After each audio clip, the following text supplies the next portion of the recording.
My name is Mayank and today I am taking a topic from physics of class 11th, that is work, energy and power. So सबसे पहले हम लोग work के लिए बात करते हैं. तो वर्क होता क्या है? What is work? So work जो है, वर्क को अगर हम डिफाइन करना चाहें तो साइंटिफिकली हम लोग वर्क को कैसे डिफाइन करते हैं? Scientifically work is said to be done by a force. When the force apply on a body and it and there is some displacement of the body in the direction of force, the work is said to be done. तो कहने का मतलब ये है कि अगर हम लोग कोई भी बॉडी पे या कोई भी ऑब्जेक्ट पे फोर्स लगाते हैं और उसमें कुछ ना कुछ मोशन होता है उसी डायरेक्शन में जिस डायरेक्शन में हमने फोर्स लगाया है, तो वर्क हो रहा है. अगर कोई मोशन नहीं हुआ, जैसे कि अगर मोशन नहीं हुआ होगा, उसका एग्जांपल हम लेना चाहें, अगर हम इस दीवार पे धक्का मारें, इस दीवार पे हम फोर्स लगाएं तो क्या ये दीवार हिलेगी? ऑब्वियसली नहीं हिलेगी. तो यहां पे कोई वर्क नहीं हुआ. हाँ, अगर हम कोई भी ऑब्जेक्ट, जैसे एक टेबल में अगर हम लोग फोर्स लगाएं तो उसमें अगर मोशन हुआ उसी डायरेक्शन में जिस डायरेक्शन में हमने फोर्स लगाया, तो वर्क डन है, वर्क डन हो रहा है. अब मैथमेटिकली अगर हम लेना चाहें तो कैसे लेंगे, कैसे डिफाइन करेंगे? तो यहाँ पे दो बातें आ रही हैं. एक तो है फोर्स, दूसरा है डिस्प्लेसमेंट और we can say the motion या distance taken by a body. Okay, so force is we can what is the symbol of force? It is F and the displacement is S, and we can we take work as W. So W is equal to F into S. तो चलिए हम लोग example लेते हैं कि W is equal to F into S क्या होता है. सो जैसे कि मान लीजिए एक बॉडी है, ठीक है, तो एक बॉडी है, उसमें फोर्स लग रहा है, इस डायरेक्शन में फोर्स लग रहा है. तो ये फोर्स जो है F नाम का है. थोड़ी देर बाद क्या होता है, ये बॉडी यहां पे आ जाती है. तो क्या देखते हैं हम लोग कि जब फोर्स हमने किसी बॉडी पे लगाया तो वो कुछ ना कुछ डिस्प्लेसमेंट ले रही है, मतलब कि यहाँ पे उसने कुछ डिस्टेंस कवर करी जो कि S नाम की है. तो यहाँ पे क्या हुआ कि वर्क हुआ, work is done. So we can say that work is done. तो चलिए अब हम लोग आगे देखते हैं कि अगर हम लोग फोर्स किसी एंगल पे लगाते हैं तो क्या होता है. अगर हमने किसी फोर्स को अगर हमने किसी एंगल पे लगाया, कोई बॉडी है तो उसको हमने किसी एंगल पे खींचा तो क्या होता है, वहां पे क्या इक्वेशन बनती है, वहां पे कैसा वर्क डन होता है. तो चलिए हम लोग उसके बारे में देखते हैं.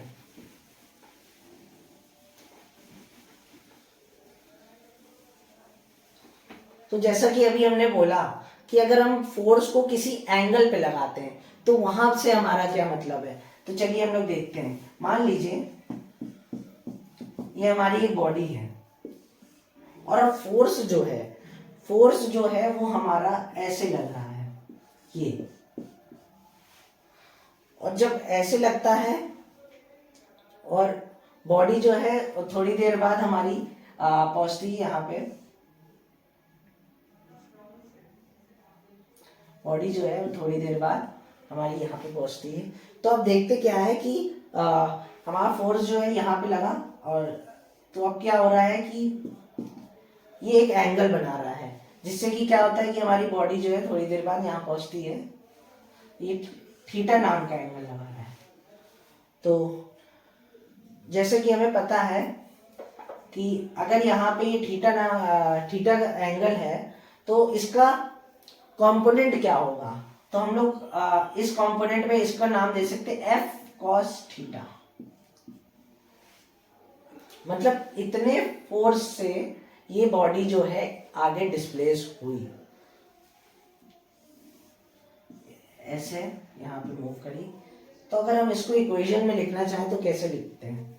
So we can write as a W is equal to F into S to cos theta. तो जो हमारा थीटा है ये एक ऐसा एंगल है जिसपे डिफाइन होता है कि हमारा वर्क कितने एंगल पे हो रहा है, मतलब कितना हो रहा है, तो वो डिफाइन होता है। जैसे कि अगर हम लोग मान लीजिए कि अगर ये हमारी बॉडी जो है वो अगर आगे मतलब मूव करती है, जैसे कि अगर हमारा वो एंगल जो है वो कोई एंगल नहीं बनाती, मान लीजिए कि एंगल 0 एंगल है, 0 डिग्री पे वो है, तो तब क्या होगा? तो F S cos 0। So here cos 0 is 1, so we can write as W is equal to F to S into 1. So here Fs. So we again got the equation that W is equal to F into S, product of force into displacement. So अभी ये angle था 0 degree, तो मान लीजिए अगर angle 90 degree होता है तब क्या होगा? तो चलिए वो भी हम लोग देख लेते हैं। जैसा कि अभी हमने बोला इसी इक्वेशन में, अगर हमारा एंगल जो है थीटा जो है वो 90 डिग्री हो तब क्या होगा? तो अगर थीटा 90 डिग्री है तो हम लोग देखते हैं W is equal to F S cos theta. तो यहाँ थीटा की जगह क्या आ जाएगा? 90 डिग्री। तो W is equal to F S cos 90। तो सभी लोग हम लोग जानते हैं कि cos 90 क्या होता है? cos 90 we can say cos 90 degree is equal to 0. So work क्या हो जाएगा यहाँ पे? F S into 0। So work हमारा क्या हो गया? Work is equal to 0। तो यहाँ पे क्या वर्क डन क्या हुआ? वर्क डन हो गया 0। तो अगर इसका हम लोग एग्जाम्पल लेते हैं अगर, तो मान लीजिए एक सैटेलाइट है जो कि अर्थ के अराउंड घूम रही है, अर्थ के अराउंड घूम रही है, तो वो क्या कर रही है कि वो फोर्स के डायरेक्शन में घूम रही है, उसमें जो फोर्स लग रहा है उसके डायरेक्शन में घूम रही है, बट वो हमेशा अर्थ के परपेंडिकुलर है। तो हम लोग जानते हैं कि परपेंडिकुलर होता क्या है? 90 डिग्री। तो 90 डिग्री है तो यहाँ पे क्या होता है कि वो वर्क कोई नहीं कर रही, मतलब work there is work done is 0। So अब हमें ये समझ आ गया कि अगर 90 डिग्री मतलब परपेंडिकुलर है अगर एंगल, तो फोर्स तो हमारा वर्क डन 0 होगा। तो चलिए अब हम लोग जानते हैं इसके डायमेंशन के बारे में, डायमेंशंस और वर्क की क्या यूनिट होती है। तो हमें पता है कि वर्क जो है वो हमने जान लिया कि फोर्स इनटू डिस्प्लेसमेंट होता है। तो फोर्स की डायमेंशन क्या होती है?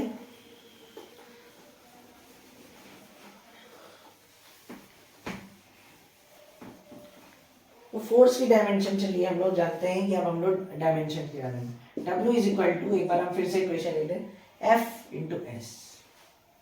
यहाँ पे फोर्स की डायमेंशन क्या होगी? फोर्स होता क्या है? Mass into acceleration.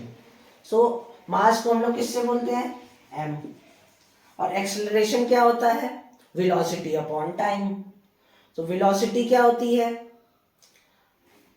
Distance travel in the interval of time. So distance l से होती है, और टाइम तो यहाँ पे l इंटू, तो यहाँ पे क्या होगा? क्योंकि एक्सेलरेशन है तो एक्सेलरेशन क्या होता है? Velocity into time. So velocity क्या होती है? Velocity is displacement travel in the time. तो यहाँ पे क्या हो जाएगा? mlt to the power -2। और अब यहाँ पे s है जो कि डिस्प्लेसमेंट है, तो इसका डायमेंशन क्या होगा? l होगा। तो वर्क का डायमेंशन क्या हो गया? वर्क यहाँ पे डायमेंशन होगा, वर्क का डायमेंशन होगा m l to the power 2 t to the power -2। तो ये हमारा वर्क का डायमेंशन हो गया। और अब इसकी अगर हम लोग SI यूनिट की बात करें तो सभी को पता है कि जो फोर्स होता है उसकी SI यूनिट न्यूटन होती है, और जो डिस्प्लेसमेंट होता है उसकी SI यूनिट मीटर होती है। तो हम लोग ऐसे बोल सकते हैं कि newton into metre, W is equal to newton into metre. क्यों? न्यूटन किसकी है SI यूनिट? फोर्स की। मीटर किसकी है? डिस्टेंस की, डिस्प्लेसमेंट वी कैन से। सो ये न्यूटन इंटू मीटर को हम लोग बोलते हैं, और नाम से हम लोग बुला सकते हैं इसको जूल। तो हमारी वर्क की SI यूनिट क्या आई? जूल।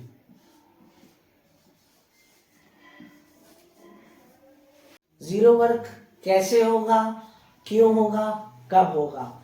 तो पहले हम देखते हैं पॉजिटिव वर्क के लिए क्या कंडीशन थी। थीटा 0 डिग्री था, या फिर थीटा कोई भी एंगल का हो तो हमारा वहां पे पॉजिटिव वर्क होगा। कोई भी एंगल इन द सेंस की पॉजिटिव एंगल, जैसे कि अब नेगेटिव वर्क के लिए क्या था? Theta 180 degree. और अब बात आती है जीरो वर्क के लिए। तो जीरो वर्क के लिए थीटा यहाँ पे हमारा 90 डिग्री होना चाहिए। थीटा हमारा 90 डिग्री होना चाहिए। तो 90 डिग्री मतलब कि परपेंडिकुलर होना चाहिए, एंगल हमारा परपेंडिकुलर हो। तो परपेंडिकुलर, अब हम लोग जीरो वर्क का मान लीजिए एग्जाम्पल लेते हैं। तो चलिए ये थीटा हमारा 90 डिग्री कैसे होगा, तो उसका हम लोग एग्जाम्पल लेते हैं। तो हमने देखा होगा स्टेशन पे कि एक कुली है, तो वो अपने सर पे लोड रख के जा रहा होता है। तो क्या वो वर्क कर रहा है? वो वर्क कर रहा है, लेकिन यहाँ पे वो वर्क ग्रेविटी के अगेंस्ट 90 डिग्री पे होता है। होता क्या है कि जो उसका वर्क होता है, वर्क डन जीरो तब होता है क्यों? क्या होता है कि ग्रेविटी और लोड पे 90 डिग्री एंगल बन रहा होता है। तो work done against gravity is zero. तो यहाँ पे जो लोग बोलते हैं कि कुली जो है कोई काम नहीं कर रहा, लेकिन नहीं, कुली वर्क कर रहा है, बट जो उसका वर्क होता है अगेंस्ट ग्रेविटी वो जीरो होता है। क्यों? क्योंकि उसका एंगल जो होता है वो परपेंडिकुलर होता है, इस वजह से वर्क डन हमारा जीरो होता है वहां पे। तो ये बात हुई जीरो वर्क कब होता है, कैसे होता है। तो अब हम इसको वर्क को यहीं पे वर्क करते हैं, और हम लोग नेक्स्ट टॉपिक पे चलते हैं जो कि आज का है एनर्जी। तो एनर्जी के बारे में हम बताएं, उसकी डेफिनेशन अगर हम बताना चाहें तो energy of a body is defined as its capacity to do work.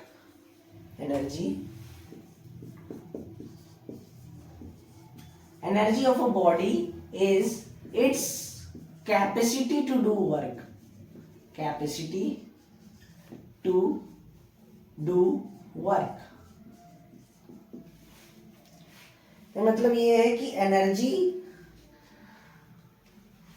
Work करने के लिए जरूरी होती है। कहने का मतलब है वर्क तभी होगा जब हमारी एनर्जी होगी। अगर एनर्जी जीरो है तो वर्क डन नहीं होगा, फोर्स जीरो है तो भी वर्क डन नहीं होगा, अगर कोई भी डिस्प्लेसमेंट नहीं होता है बॉडी में तो भी वर्क नहीं होगा। तो मेरे के कहने का मतलब ये है कि एनर्जी की रिक्वायरमेंट होती है। तो अब हम लोग एनर्जी की एसआई यूनिट की बात कर लें, तो एनर्जी की एसआई यूनिट वर्क की एसआई यूनिट से सेम होती है। तो वर्क की एसआई यूनिट क्या थी? जूल। तो एनर्जी की एसआई यूनिट क्या हुई? जूल। तो अगर इसकी एसआई यूनिट भी जूल है तो इसका डायमेंशनल फॉर्मूला क्या होगा? वो भी सेम होगा। किससे? वर्क से, जो कि होता है mL/2T⁻²। तो ये भी वर्क की तरह ही सेम होता है। तो थोड़ी बात और हम लोग जानते हैं एनर्जी के बारे में कि energy neither be created nor be destroyed, but it can be transferred from one body to the another, can be one place to the another, and the energy is are in the different form, uh, like mechanical energy, kinetic energy, thermal energy, nuclear energy.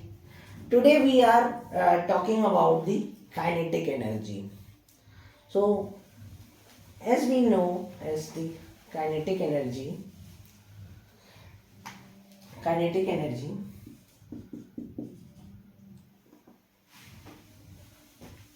kinetic energy